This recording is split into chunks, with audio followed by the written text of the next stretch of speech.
Joining us now to take a look at what the implications of all this are is David Weinberg. He's a senior fellow at the Foundation for Defense of Democracies. Dave, thanks for joining us tonight. My pleasure. What would you say for you, what was the moment at which it became most abundantly clear that this White House, through this red line fiasco, was either in over its head or just completely unable to face the reality of what it had said and what its stated policies have been? Was it the moment that President Obama came out and said he didn't set a red line that he said, or was it later on in the process?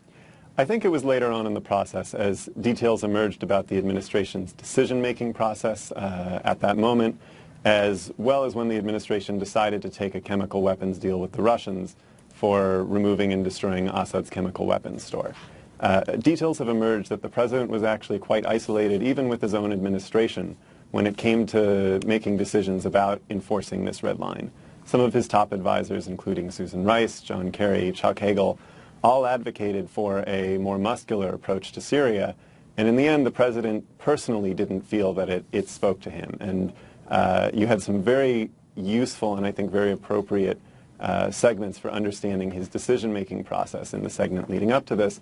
Another very important element of his thinking that was elaborated when he was in Russia, and he gave a press conference and he said, look, I wasn't elected to get America involved in foreign wars. And so he sees himself as the commander-in-chief, but he also sees himself with regard to Syria as responsible for keeping us from getting involved. But then when he made a deal with Russia to try and address Syria's chemical weapons, he also made, I think, a significant mistake by not taking any steps to actually punish Assad for his murderous actions. He could turn over every single bit of his chemical weapons to the international community in the next week. Turn it over, all of it, without delay, and allow a full and total accounting for that. But he isn't about to do it, and it can't be done, obviously. Amateur hour. Amateur hour right here. David, let me ask you this. Is this Kerry being sort of the statesman par excellence, the guy who trots it out and sort of just wants to test the water, or is this literally he just found himself offering up the path forward for the Obama administration? I think it's a very good question for understanding his intentions, and honestly, I think it was a gaffe. I think Secretary Kerry, his instincts reflect his long career in the Senate, and he's a much more freewheeling, off-leash Secretary of State compared to many of his predecessors.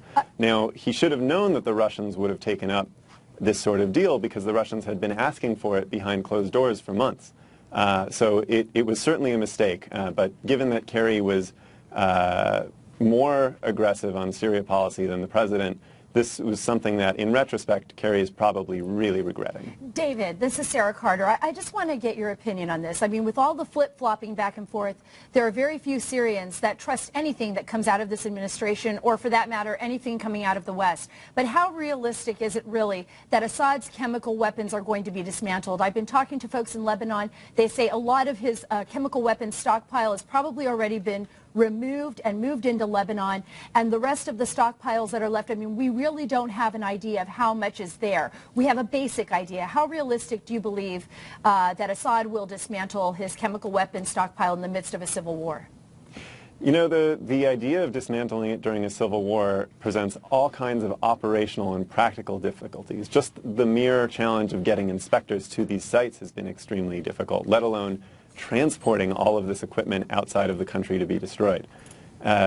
Now, that having been said, Assad obviously, and I think you're right to pinpoint this, has perverse incentives here, and he is no doubt going to play rope-a-dope exactly like Saddam Hussein did for years with his weapons of mass destruction, because it's his get-out-of-jail-free card, and it's his one way of ensuring his indefinite survival.